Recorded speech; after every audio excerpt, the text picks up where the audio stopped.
नमस्कार मित्रांनो, आज तुमका ह्यो व्हिडिओ दाखयता ह्यो एक अतिशय महत्त्वाचा व्हिडिओ असा।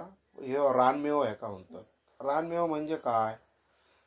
प्रत्येक मर्यादित कालावधीत ना जी आपल्याला निसर्गाने दिलेले पौष्टिक आहार असा आणि ते आपल्या शरीराला महत्त्वपूर्ण आणि त्याच्यामध्ये भरपूर सारी काही गोष्टी रासायनिक जे असतात ते आमका नॅचरल पद्धतीत गावतात, म्हणून त्याका रानमेवा म्हणतात। आणि हे याचं नाव असा कापा। कापा ही म्हणजे काय?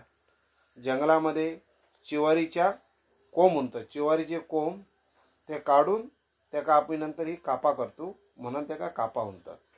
पण हे तुमका काय 12 महिने ह्या गावना नाही, ह्याचा गावता तर फक्त मर्यादित कालावधीत गावता। तुमका फक्त ह्या पावसाळ्यात गावतला।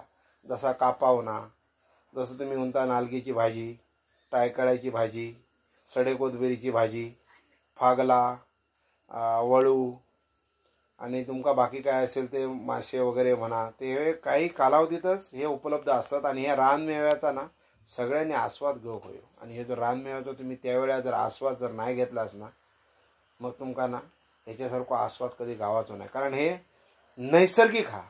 आता आपण जेहेतू भाज्या आणतो बाजारातून, हे कृत्रिमरित्या झालेल्या असतात, पण ही नॅचरलमध्ये ह्याच्यामध्ये कुठला केमिकल नाही किंवा कुठला रसायन नाही। हे तुम्ही नॅचरल खालास, तुमच्या शरीराला कायक अपायकार नाही। ज्याप्रमाणे फागला असत, फागलामध्ये पण भरपूर जीवनसत्व असतात। ह्या गोष्टी खूप महत्त्वाच्या असतात, त्यामुळे हे तुम्ही अवश्य या गोष्टींचा लाभ घ्यावा। कुठेही जरी तुमका गावले तरी खाऊ. धन्यवाद।